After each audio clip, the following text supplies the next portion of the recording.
भारत में खनिज संसाधन के अंतर्गत अगला अध्याय है पेट्रोलियम। पेट्रोलियम को अच्छे से समझने के लिए जो भारत में खनिज संसाधन नामक पहला अध्याय है उसे एक बार आप जरूर देख लीजिएगा। उसे देखने के बाद पेट्रोलियम को पढ़ने में कहीं ज़्यादा मजा आएगा। उसमें मैंने कुछ आधारभूत बातें कही हैं।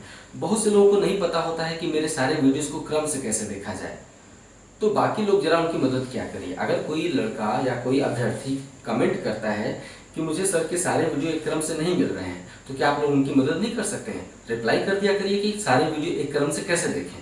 मैं खुद भी बता दे रहा हूँ, फिर रिपीट कर रहा हूँ कि मेरे चैनल पर जब आप जाएंगे तो ऊपर 3-4 ऑप्शन होते हैं चैनल पर, है ना। होम, वीडियोस, प्लेलिस्ट, इस तरह से ऑप्शन होते हैं। तो जब आप प्लेलिस्ट में जाएंगे तो भूगोल के सारे वीडियो एक ही प्लेलिस्ट में इकट्ठा मिलेंगे आपको। इस तरह से आप प्लेलिस्ट में जाकर मेरे इतिहास या भूगोल, भारतीय भूगोल या विश्व भूगोल के सभी वीडियो एक क्रम से देख सकते हैं। ठीक है, आइए पेट्रोलियम पढ़ते हैं। प्रत्येक खनिज एक विशेष काल की चट्टान से संबंध है। जैसे कोयला गोंडवाना काल की चट्टान से, है ना। सोना धारवाड़ काल की चट्टानों से संबंधित होता है। ठीक, चूना पत्थर कुड़प्पा काल की चट्टानों से संबंध होता है। संगमरमर या बलुआ पत्थर विंध्यन काल की चट्टानों से संबंधित होता है। ठीक है, उसी तरह से जो पेट्रोलियम होता है वो टर्शियरी काल की चट्टानों से संबंधित होता है। टर्शियरी यानी तृतीयक, टर्शियरी युग की चट्टानों में पाया जाता है पेट्रोलियम। टर्शियरी युग की अवसादी चट्टानों में, अवसादी चट्टानें क्या होती हैं बता चुका हूं ऑलरेडी। आग्नेय चट्टानों के कट छटकर समुद्र की तलहटी में जमा होने से लाखों वर्षों बाद दोबारा जो चट्टान का निर्माण होता है उसे हम कहते हैं अवसादी या परतदार चट्टानें। तो पेट्रोलियम टर्शियरी युग की अवसादी चट्टानों में मिलता है, न कि आग्नेय चट्टानों में। ठीक है, तो ऐसे सागरीय जीवों की, विशेष प्रकार के सागरीय जीवों की हड्डियां जो कि चट्टानों में दब गई। ठीक है, विशेष प्रकार के समुद्री जीवों की हड्डियां जो कि चट्टानों में दब गई, एक लंबे समय काल के बाद कीचड़ के रूप में परिवर्तित हो गई। किस रूप में? कीचड़ के रूप में।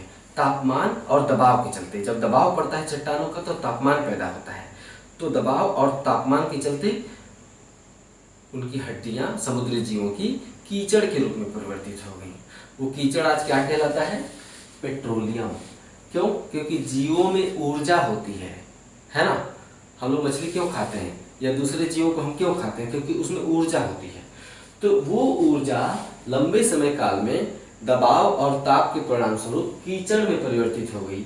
यही कारण है कि पेट्रोल और डीजल में ऊर्जा होती है, तुरंत आग पकड़ लेता है ना।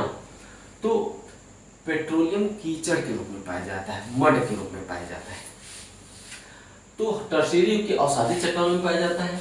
जो पेट्रोलियम होता है वो हाइड्रोकार्बन यौगिकों का मिश्रण है। हाइड्रोकार्बन ज्वलनशील पदार्थ होते हैं, हाइड्रोकार्बन। तो पेट्रोलियम हाइड्रोकार्बन यौगिकों का मिश्रण है।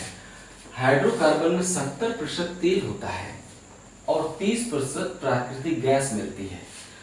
चट्टान के नीचे जहां पर पेट्रोलियम पाया जाता है कीचड़ के रूप में, उसी कीचड़ के ठीक ऊपर, चट्टान के नीचे ही कीचड़ के ठीक ऊपर प्राकृतिक एक तरह की गैस तैरती रहती है। उस गैस को हम कहते हैं नेचुरल गैस यानी प्राकृतिक गैस। तो हाइड्रोकार्बन में 70% तेल होता है और 30% प्राकृतिक गैस मिलती है। नीचे तेल, ऊपर तैरता हुआ गैस, उस गैस को हम कहते हैं प्राकृतिक गैस। जब उस गैस को हम निकाल कर कॉम्प्रेस्ड करके लिक्विफाइड कर देते हैं, गैस को बहुत अधिक दबाव डालते हैं किसी भी गैस पर जब आप बहुत ज्यादा दबाव डालेंगे तो द्रव के रूप में परिवर्तित हो जाएगा, लिक्विफाइड हो जाएगा। तो प्राकृतिक गैस को हम कंप्रेस करके लिक्विड में चेंज कर देते हैं, है ना। तो उसका नाम क्या हो जाता है?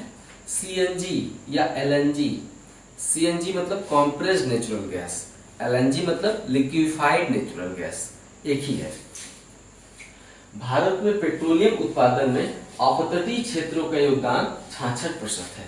हमने बताया ना, पेट्रोलियम तब बना जब चट्टानें कट छटकर समुद्रों में जमा हुई और समुद्री जीव उसमें दब गए और परिणामस्वरूप कीचड़ के रूप में परिवर्तित हो गए। यही कारण कि पेट्रोलियम ज्यादातर समुद्रों में पाया जाता है। आप कहेंगे कि असम और गुजरात में पेट्रोलियम क्यों पाया जाता है? क्योंकि यहाँ तो समुद्र नहीं है। दिलचस्प सवाल है, मैं जानता हूँ आपके मन में ये सवाल उठेगा। असम और गुजरात में समुद्र नहीं है, फिर भी यहाँ तेल पाया जाता है। अतीत काल में भूखंड समुद्र के ऊपर ही नहीं रहे बल्कि समुद्र के नीचे भी रहे हैं। अतीत काल में बहुत सारे फेरबदल हुए हैं, है ना। एक ही भूखंड जो अतीत काल में समुद्र के नीचे रहा है, भूगर्भिक हलचल के परिणाम स्वरूप आज समुद्र के ऊपर उठ गया है, जिसे हम महाद्वीप कहते हैं, है ना। तो असम निश्चित रूप से ये क्षेत्र कभी कभी समुद्र में डूबा हुआ रहा होगा, है ना। इसी तरह गुजरात का क्षेत्र, आप जानते हैं द्वारका, द्वारका कहाँ है? द्वारका कभी मुख्य भूमि पर हुआ करती थी और वहां पर भगवान कृष्ण का राज हुआ करता था द्वारका में, लेकिन द्वारका आज कहाँ है? समुद्र में डूबा हुआ क्षेत्र है। तो एक ही क्षेत्र जो अतीत काल में समुद्र में डूबा हुआ था आज ऊपर उठ गया है, और जो आज ऊपर उठ गया है वो अतीत काल में जो अतीत काल में ऊपर था वो आज समुद्र में डूब गया है, जैसे द्वारका, है ना। तो असम और गुजरात का क्षेत्र निश्चित रूप से ये दर्शाता है, अगर यहाँ पेट्रोलियम है तो ये शो करता है कि ये क्षेत्र कभी समुद्र में डूबे हुए रहे होंगे, है ना। ठीक है, इसीलिए असम और गुजरात में पेट्रोलियम पाया जाता है। देश के अंदरूनी भागों में पेट्रोलियम नहीं पाया जाता, क्यों? क्योंकि ये क्षेत्र समुद्र में डूबे हुए नहीं थे। राजस्थान में आपने सुना होगा मंगला, ऐश्वर्यम, भाग्यम नामक तेल क्षेत्रों का हाल ही में खोज हुआ है राजस्थान में, यानी राजस्थान का क्षेत्र भी कभी समुद्र में डूबा हुआ था। कैसे? बीच में टेथी सागर था, है ना। जहां टेथी सागर था वो समुद्र पहाड़ों द्वारा जो नदियां निकलती थी अवसाद बहाकर लाई मिट्टी पहाड़ों से, और टेथी सागर को नदियों ने पाट दिया। यही कारण है कि राजस्थान में पेट्रोलियम पाया जाता है। समझ गए आप? हमने ये भी बताया कि राजस्थान की जो खारे पानी की झीलें हैं वो टेथी सागर का अवशेष हो सकती हैं। ये भी इससे भी सिद्ध होता है कि कभी राजस्थान का क्षेत्र समुद्र में डूबा हुआ था, है ना। ठीक है, अब आगे बढ़ते हैं। तो भारत में पेट्रोलियम उत्पादन में अपतटीय क्षेत्र का योगदान 66% है। अब आप समझ गए अपतटीय क्षेत्र मतलब समझ ही रहे हैं, पहले बता चुका हूं पहले वीडियो में कि जो छिछले समुद्र होते हैं, तट के चारों तरफ का जो छिछला समुद्र होता है यानी कम गहरा समुद्र, उसे हम अपतटीय क्षेत्र कहते हैं। अपतटीय, है ना।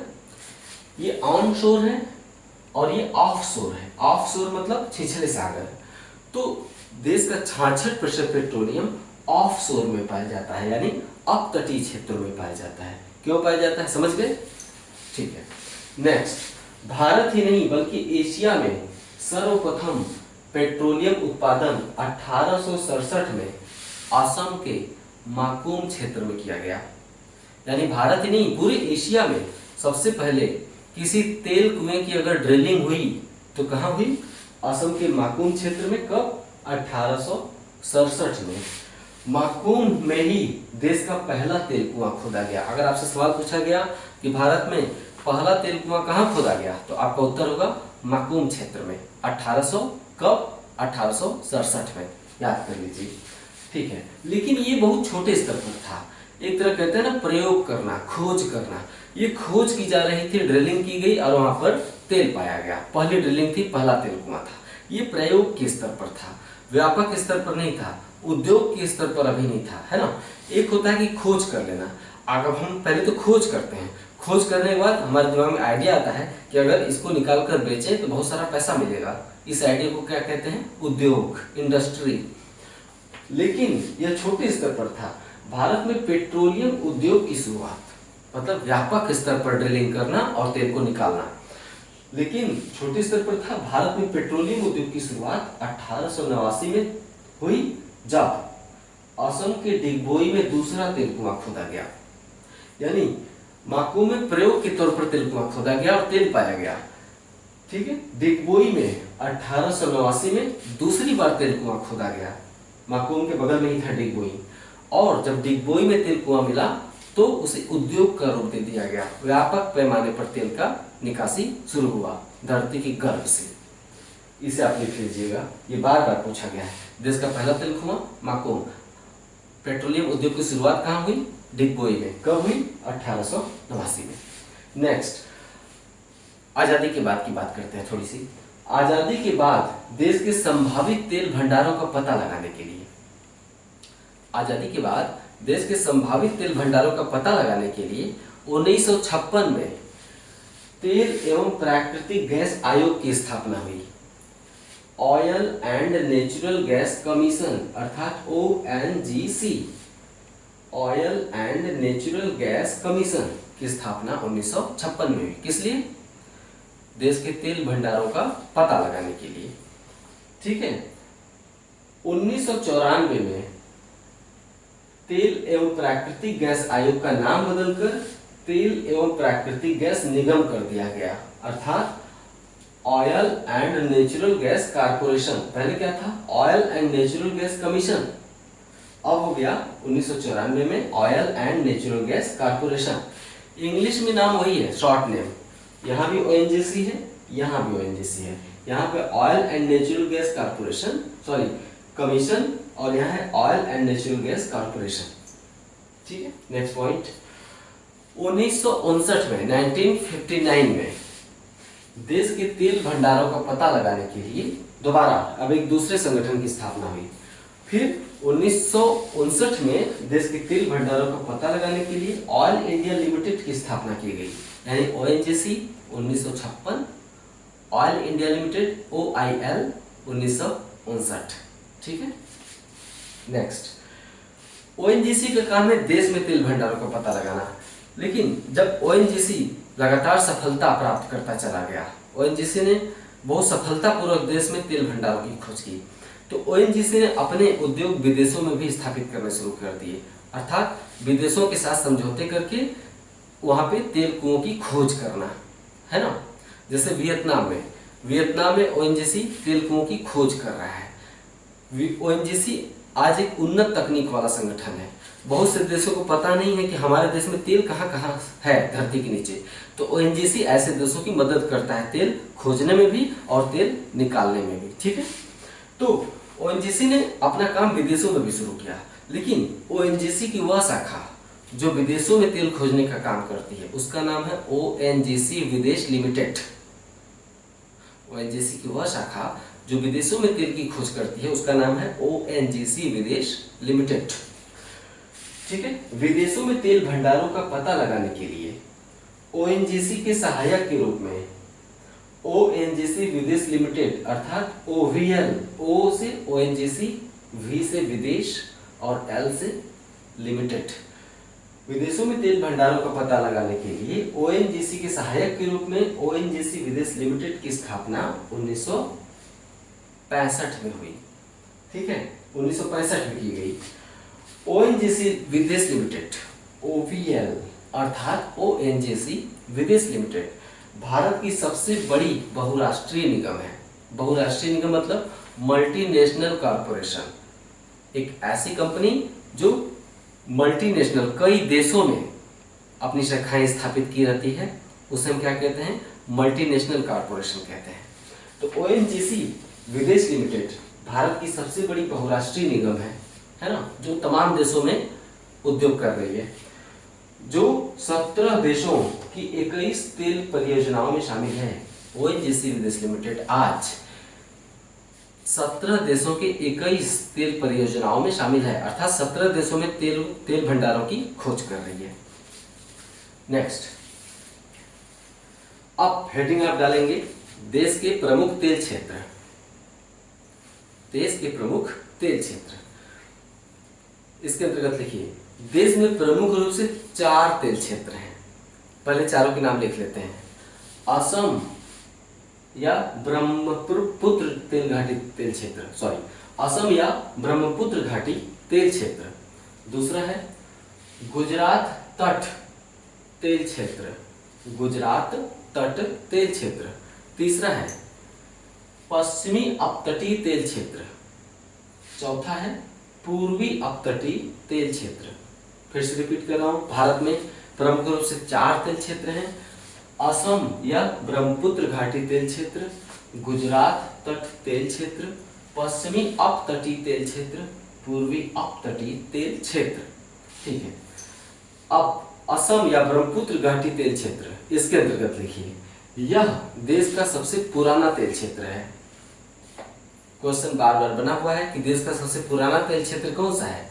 हमने थोड़ी देर पहले बताया ना कि देश में सबसे पहले तेल कुआं की खुदाई कहाँ की गई, तेल कुएं की ड्रिलिंग असम के माकूम में, उसके बाद डिगबोई में, है ना। तो यह देश का सबसे पुराना तेल क्षेत्र है। ठीक है, देश के पहले, लिखते जाइए, देश के पहले तेल कुएं की ड्रिलिंग असम में ही 1867 में माकूम में की गई। इसके बाद देश के दूसरे तेल कुएं की ड्रिलिंग 1889 में डिगबोई में की गई, है ना। नेक्स्ट पॉइंट, असम के अंतर्गत 4 प्रमुख तेल क्षेत्र हैं। असम में 4 प्रमुख तेल क्षेत्र हैं। डिगबोई 1889 में ड्रिलिंग की गई, लिखा हुआ है। डिगबोई, नहरकटिया, हुगरी जनमोरान और सुरमा घाटी। क्वेश्चन बनेगा, हुगरी जनमोरान तेल क्षेत्र किस राज्य में स्थित है? आपका जवाब होगा असम में। 4 तेल क्षेत्र हैं, इनके नाम याद रखना होगा आपको। डिगबोई, नहरकटिया, हुगरी जनमोरान और सुरमा घाटी, 4 तेल क्षेत्र हैं असम में, है ना। सबसे प्राचीन तेल क्षेत्र, देश का पहला तेल कुआं माकूम इसी क्षेत्र में खोदा गया 1867 में। सब कुछ पहले बताया जा चुका है। अब आगे लिखिए, गुजरात तट तेल क्षेत्र दूसरा। ठीक है, इसके अंतर्गत 5 प्रमुख तेल क्षेत्र हैं। गुजरात तट तेल क्षेत्र के अंतर्गत 5 प्रमुख तेल क्षेत्र हैं। नाम है, पांचों के डॉट डॉट मैंने यहाँ दिखाए हैं, डॉट करके नाम इकट्ठा लिख दिया है। खंभात, खंभात की खाड़ी का नाम कैसे पड़ा है? दरअसल जो खंभात की खाड़ी के पूर्वी जो तट है ना, पूर्वी तट, वहां पे खंभात नामक एक कस्बा है। खंभात की खाड़ी के पूर्व में जो तट है गुजरात का, वहां पे खंभात नामक एक कस्बा है, उसी के नाम पर खाड़ी का नाम पड़ गया है खंभात की खाड़ी। तो गुजरात तटीय तेल क्षेत्र में 5 तेल क्षेत्र हैं। पहला खंभात, अंकलेश्वर, कलोल, सानंद और लूनेज क्षेत्र। सवाल बनेगा, 4 तेल क्षेत्र के नाम दिए जाएंगे, आगे स्टेट दिया जाएगा, मिलाना होगा आपको। लूनेज तेल क्षेत्र, उसके आगे कोई दूसरा राज्य का नाम लिखा होगा, तो आप समझ जाएंगे कि सही सुमेलित नहीं है। अगर लूनेज क्षेत्र के आगे गुजरात का नाम लिखा है यानी सही सुमेलित है। तो खंभात, अंकलेश्वर, कलोल, सानंद, लूनेज, ये गुजरात तट के तेल क्षेत्र हैं। तीसरा, पश्चिमी अपतटीय तेल क्षेत्र।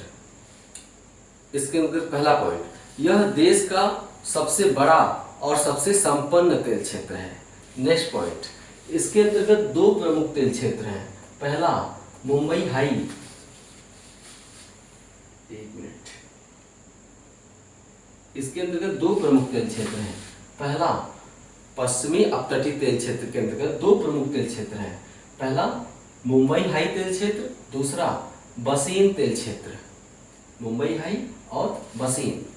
नेक्स्ट पॉइंट, मुंबई हाई तेल क्षेत्र की खोज 1976 में की गई थी। मुंबई हाई तेल क्षेत्र की खोज 1976 में की गई थी। मुंबई हाई तेल क्षेत्र अरब सागरीय अपतटीय क्षेत्र में स्थित है। मुंबई हाई तेल क्षेत्र अरब सागरीय अपतटीय क्षेत्र में मुंबई से 176 किलोमीटर दूर स्थित है। मुंबई से 176 किलोमीटर दूर अरब सागर में स्थित है। ठीक है। नेक्स्ट पॉइंट, वर्तमान में मुंबई हाई से देश के कुल तेल उत्पादन का 60% भाग प्राप्त होता है।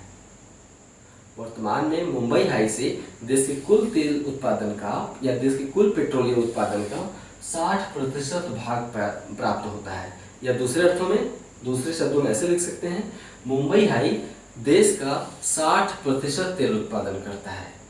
नेक्स्ट पॉइंट, अर्थात देश में सर्वाधिक तेल उत्पादक क्षेत्र पश्चिमी अपतटीय क्षेत्र है और पश्चिमी अपतटीय क्षेत्र के अंतर्गत मुंबई हाई से सबसे ज्यादा तेल उत्पादन होता है। सवाल कई तरह से घुमा घुमा के पूछे जाएंगे, इसलिए जैसे जैसे बोलता जाता हूँ लिखते जाइए। हमने थोड़ी देर पहले बोला कि देश में सबसे संपन्न या समृद्ध तेल क्षेत्र पश्चिमी अपतटीय क्षेत्र है और पश्चिमी अपतटीय क्षेत्र के अंतर्गत मुंबई हाई सबसे संपन्न तेल भंडार है। वर्तमान में देश के कुल तेल उत्पादन का 60% हिस्सा मुंबई हाई से प्राप्त होता है, जो कि मुंबई से 176 किलोमीटर दूर अरब सागर में स्थित है। नेक्स्ट पॉइंट, बसीन तेल क्षेत्र अरब सागर में मुंबई हाई के दक्षिण पश्चिम में स्थित है। दक्षिण पश्चिम बसीन तेल क्षेत्र मुंबई हाई के दक्षिण पश्चिम में अरब सागर में ही स्थित है। चौथा लिखिए, पूर्वी अपतटीय तेल क्षेत्र। पूर्वी अपतटीय तेल क्षेत्र, ठीक है। यह देश का सबसे नया तेल क्षेत्र है, अर्थात इसकी खोज हाल ही में की गई है। Next point, Godavari Krishna delta के मुहाने पर, गोदावरी कृष्णा नदियों के डेल्टा के मुहाने पर बंगाल की खाड़ी के अपतटीय क्षेत्र में, बंगाल की खाड़ी के अपतटीय क्षेत्र में रावा अपतट तेल क्षेत्र की खोज हाल ही में की गई है। या इसको संक्षेप में ऐसे लिखिए, गोदावरी कृष्णा डेल्टा के मुहाने पर रावा अपतटीय तेल क्षेत्र की खोज हाल ही में की गई है। ठीक है, ये हो गया देश के चारों प्रमुख तेल क्षेत्र। असम में ब्रह्मपुत्र घाटी तेल क्षेत्र, गुजरात तट तेल क्षेत्र, पश्चिमी अपतटीय और पूर्वी अपतटीय तेल क्षेत्र। पेट्रोलियम से संबंधित बाकी बातें इसकी अगले वीडियो में होंगी। ठीक है, इस तरह से आप नोट बनाते रहिए, लगातार करते रहिए, धीरे धीरे करते रहिए। एग्जाम तक आते आते आप इतना कर लेंगे कि बहुत ही आराम से प्रीलिम पास करेंगे, बहुत ही आराम से। ठीक है, जुड़े रहिए, लगे रहिए। नमस्कार।